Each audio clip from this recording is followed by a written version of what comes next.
بسم اللہ الرحمن الرحیم۔ السلام علیکم۔ میں ہوں شیراز خان اور میرے کالم پکار کا عنوان ہے سازش نہیں تو پھر کیا ہوا۔ 24 اپریل 2022 کو میرا یہ کالم پاکستان کے مختلف اخبارات میں شائع ہوا ہے۔ کالم کا آغاز کچھ اس طرح ہوتا ہے: کتنے بیوقوف ہیں اور کس کو بیوقوف بناتے ہیں۔ جب کوئی کسی کے معاملات میں مداخلت کرتا ہے تو پہلے اس کے بارے میں سوچ کر اسکیم یا پلان بناتا ہے اور بعد میں اس پر عمل درآمد کرتا ہے۔ پہلے سوچنا یا پلان بنانا پھر عمل کرنا مداخلت ہے۔ لہٰذا سازش اور مداخلت بیک وقت لازم و ملزوم ہوتے ہیں۔ اس لیے قومی سلامتی کمیٹی کا موقف الجھا ہوا، غیر واضح اور مبہم ہے۔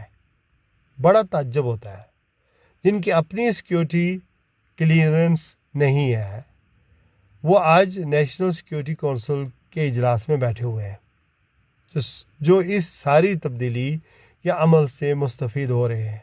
وہی اس کے حق میں فیصلہ دے سکتے ہیں۔ یہ کیا آپ کو توقع ہے؟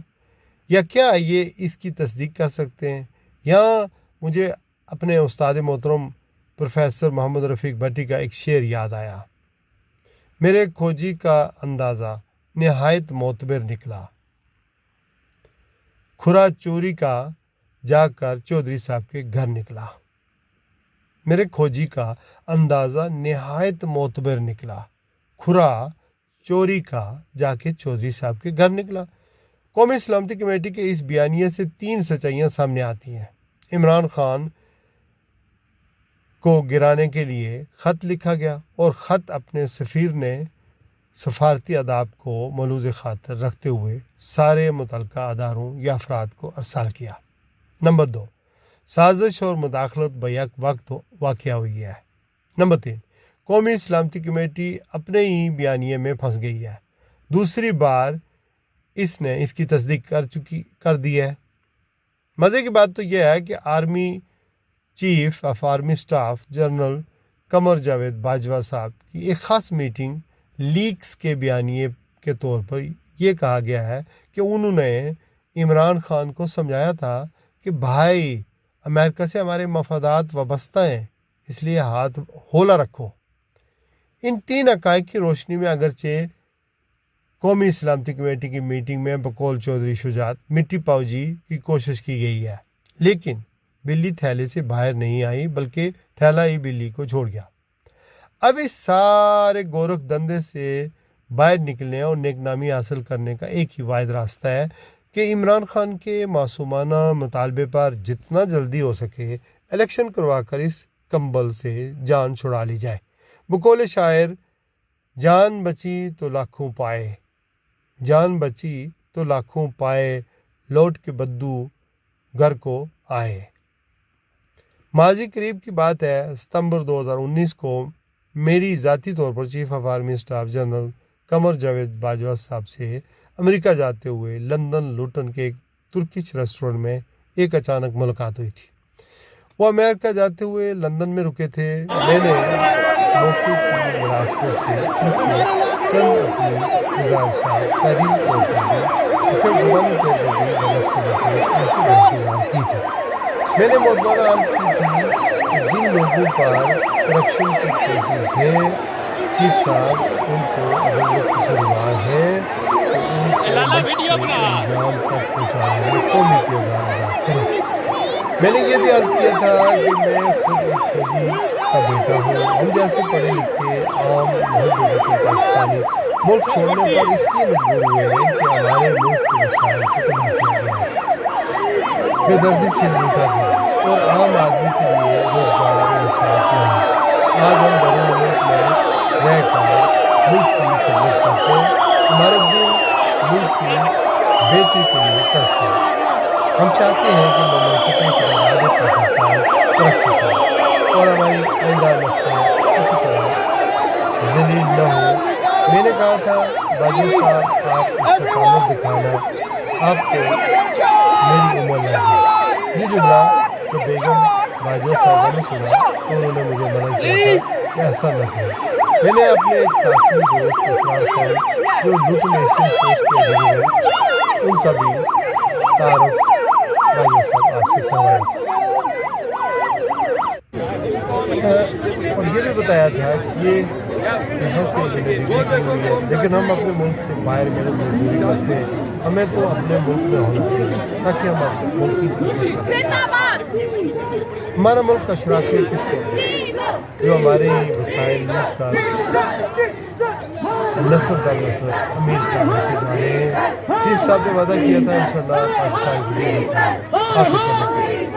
میں نے ایسا اس لیے کہا تھا کہ ہمارے ملک میں ہماری افواج کا سول حکومت کو چلانے میں بڑا کردار رہا ہے، سچ یا غلط یہ ہر زبانی خطی عام ہے، کیونکہ ہمارے یہاں جمہوریت اور جمہور برائے اور پھر سیاست دان بھی درویش جو ہر دفعہ چور دروازے سے آتے ہیں اور مار کھاتے ہیں۔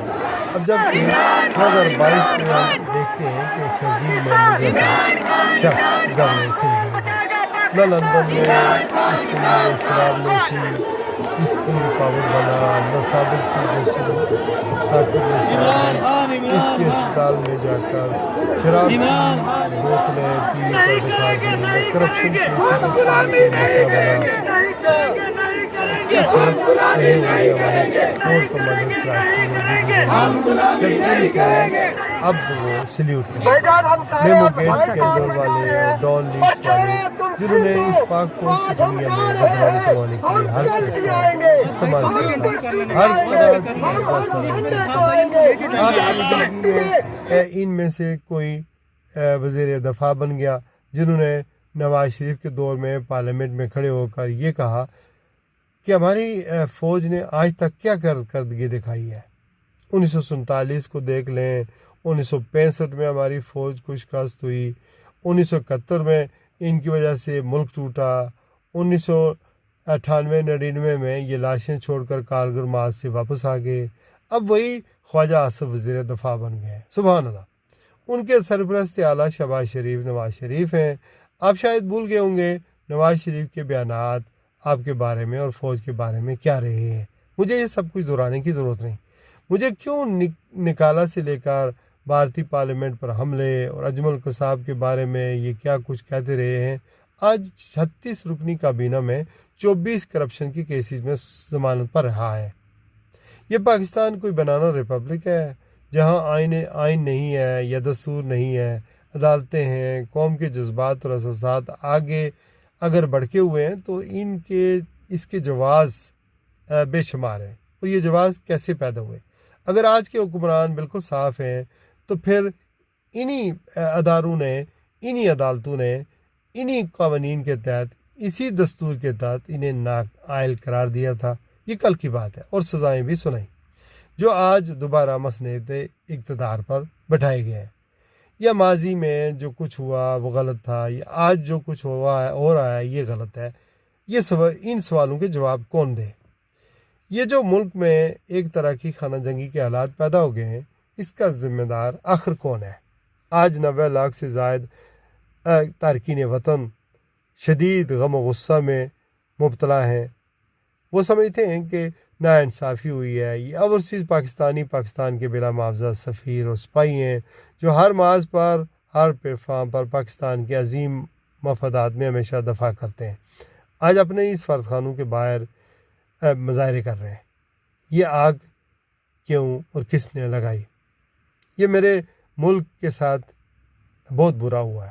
امریکہ اور بھارت اور پاکستان کے دشمن یہی تو چاہتے تھے کہ پاکستان کی قوم کو تقسیم کیا جائے۔ آج فیملی آپس میں لڑائیاں لڑ رہی ہے، دوست رشتہ داروں میں بری طرح تقسیم ہے۔ خدا کے لیے اس ملک کو سنبھالیں، اس قوم کو دوبارہ متحد کریں۔ یہ قوم منتشر و مشتعل ہے اور تاریخ میں کرپشن اور کرپٹ لوگوں کے خلاف صفحہ راہ ہو جائیں۔ آج میرے ملک کے فیصلے لندن میں ہو رہے ہیں اور پھر وزارت خارجہ کے امور امریکہ میں بیٹھے ہوئے حسین حقانی چلا رہے ہیں۔ پھر باقی رہ کیا گیا ہے کہ بحث کرنے کے لیے کہ سازش ہے یا مداخلت؟ پھر اب اس ملک کے آئین اور قانون اور دستور کی کتابوں سے غدار کا لفظ حفظ کر دیا جائے تو بہتر ہے۔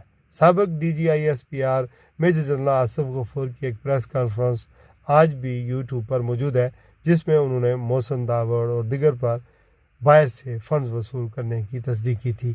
اب اختر مینگل، علی وزیر اور داوڑ جیسے لوگ ہمارے وزیر ہوں گے۔ اے اس ملک کا اللہ ہی حافظ ہے۔ شکریہ۔ پاکستان زندہ باد، پاکستان زندہ باد، پاکستان زندہ باد۔